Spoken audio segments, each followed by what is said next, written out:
jump right into it, Coach. Well, first and foremost, obviously, today's Veterans Day, and I would be remiss not to mention our trip last week to the Naval Academy and all the great people that we met down there. And thank you to our veterans, and a message to all of them out there, and how much they mean to us. It's a big deal for us. I think 3-4 days ago to have an opportunity down there, and would be remiss if we didn't follow through and thank our veterans today. The win, great, very pleased, very happy with our team. You don't know early in the year when you get kicked in the teeth, so to speak, what they're going to do. And I thought that just proud of the way that we came back, figured some things out, and got better. And I think tonight showed that, especially defensively. I think that's the big thing. Offensively, didn't shoot it particularly well. They play a funny style sometimes, and kind of knew there were going to be moments in the game where it looks like you're wide open and you miss a couple and it feels like you missed 10 in a row. But they just did that to DePaul 2 nights ago. DePaul was up 30-25, and the next thing you know, they're just going to bait you. And DePaul sort of couldn't score. They got hot, became anyone's game. So what we talked a lot about was it's going to feel a little funny at times. There may be some droughts. Don't stop defending, and I think our guys really did a great job. I thought we had some guys finally start to step up off the bench that played bigger minutes tonight, and I'm starting to get encouraged with more guys that are going to be able to do more for us as this season starts to continue to grow. We're going to need a lot more bodies to be effective. I thought RJ played terrific. We're going to need more of that heady point guard play. I thought Damon did a great job coming in. He had really some winning plays that maybe not stand in the stat sheet, but I thought he really did a good job in certain areas. And then, Tyler, he's just a menace on defense. He just really is. I think everybody's starting to get a feel for why he was the defensive player of the year in the conference 2 years ago. He just causes a lot of problems, and 9 steals in one game. I don't think I've been a part of a game where one person has had 9, but our team in general, we have 17 steals in this game. So the activity level, deflections, disruptions is something we're going to have to be, good at. Achilles heel is rebounding, and we're going to have to figure that out. We're really struggling with blockouts. We're really struggling with first-time stops. That's probably the one thing as you look at it. We're just not doing well right now. But I'm proud of our guys. It's never easy to get back up off the mat. They did a great job with it. We'll get back together again tomorrow, and then we'll go from there and get ready for Friday night. Open up to questions. Coach, you had 4 players in double figures tonight. What does it mean for you to have just this group of players able to score on any given night, just good amounts? It's going to be by committee. I think we have guys that from a career perspective, they would say, yeah, I can score. I have 1,300 points in my career, right? They're in a new role. A guy like RJ, he's played 30-some minutes a night. He scored 1,000 points in his career. He's in a different role. So, it's going to take an adjustment. And I think like Alex Crawford right now, he's not off to a hot start, but Alex played 36 minutes a game last year at Fresno. He averaged 11 in the Mountain West Conference. I don't necessarily know if we're going to get them all at one time, but we're going to have to find a way to develop night in and night out. We have different guys that can do it. And, we didn't shoot it as well tonight. I think Tyler didn't make a 3, and Jonah had some good looks at 2 for 8. But I was thoroughly, pleased with the ability to only play with 11 turnovers. That's been something I think that's been really problematic as we've started our season. Playing with 11 turnovers is where we're going to have to be, 10, 11. But we have a lot of guys that have production to be able to get them to play their best and buy into a role. Like I said, Miles didn't have it going as much tonight. RJ did. It's a great 1-2 punch. I think, between Mo and Kean, one of the two, are playing them together. Damon, a couple of our young guys with Barrett and Harp, eventually they're going to get in there and get more experience. So to be able to have as many guys play, I think is more important than how many guys can score, because I do think there are guys that have had a lot of production in their career. How are the guys taking that? Basically, like you said, playing in different roles. I don't know if it's hard. It's growing pains, but how are they taking it? It's hard. It's an adjustment. It's an adjustment. The rhythm that you're in as a player sometimes at a previous place, may not be the same rhythm that you get at a new place, new offense, new defense, new role.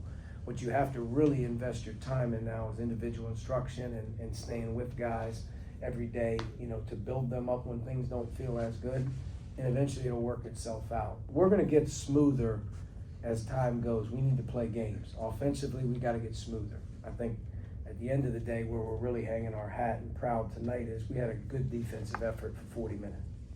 Coach, can you talk about your guard play? It seems that the last game, the point guards specifically struggled. Two Yeah. of them had 9 fouls. Yeah.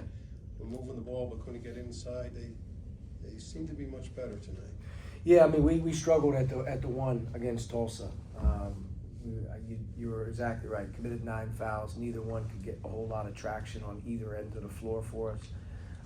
But I'd look at it as a one-off. If one of them doesn't have it going, the other guy's going to have it going. You're not going to have them both. But both kids are unbelievable kids. They're smart. And I think that the both of them together at times on the floor moving forward is something we have to look at as well, so they're not just sharing the role. I think they're both good players.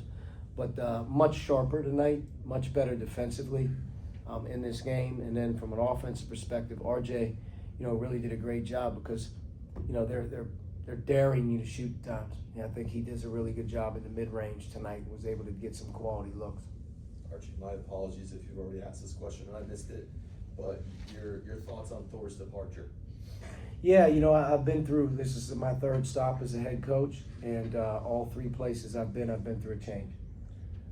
So I think you get accustomed to other people, having an opportunity, other people retiring, whatever it may be. Thor's a great person.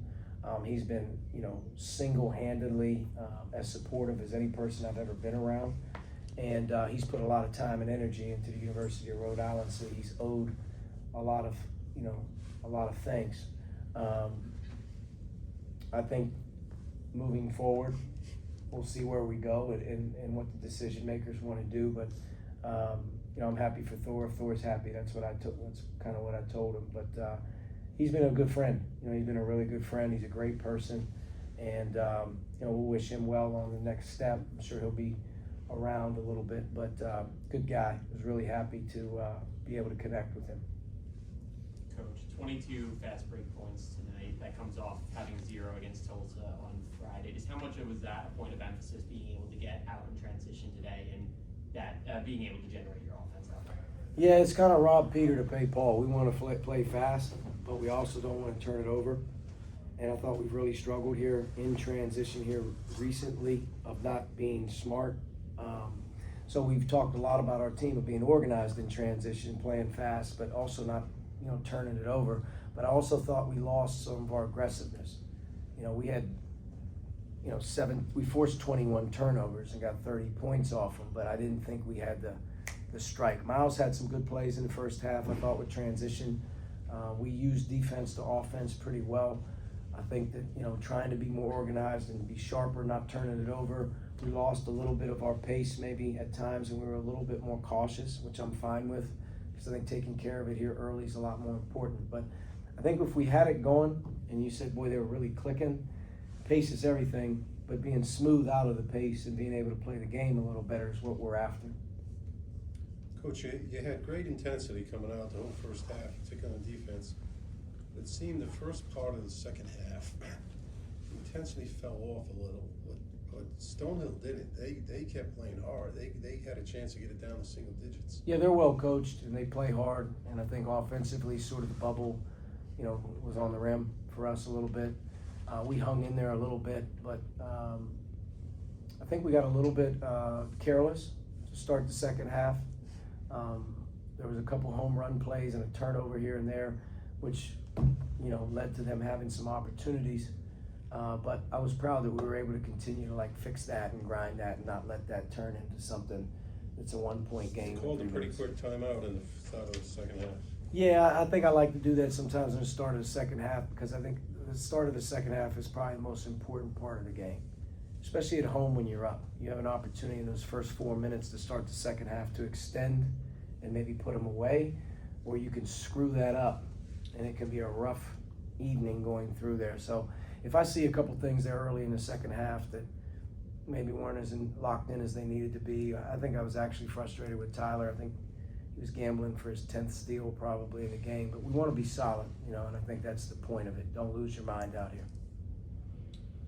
Coach, you shoot almost 50% from the field, but only 20% from three. Do you feel as though you're a stronger team inside, or do you think you will continue to shoot threes at a higher clip and it's just luck on whether you Yeah, I win the think game teams or not? I think we're a very capable 3-point shooting team. I don't think you make shots when you don't know when you're getting them. You know what I mean? Like, I think great teams who shoot the ball well are kind of like on time, on target. You kind of know when you're going to get them. I don't think we quite know that yet. I will also tell you a lot of our shots tonight had to be off the dribble. They're so packed in and they're so soft and they're trying to get under everything that you're doing. They're basically baiting you. So I don't know how many rhythm threes we got. Jonah had a few and Tyler had a few, but I don't know how many quality rhythm shots that we're creating for ourselves right now. We have to shoot the three better. We've got to be able to be opportunistic with it.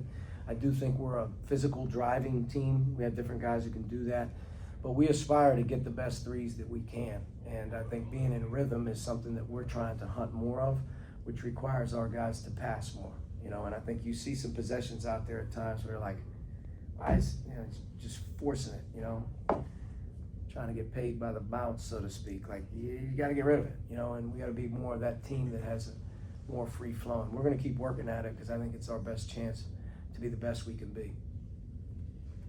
All right. All good? All right. See you on Friday. Evening. Yep, we'll see you guys Friday. All right, folks.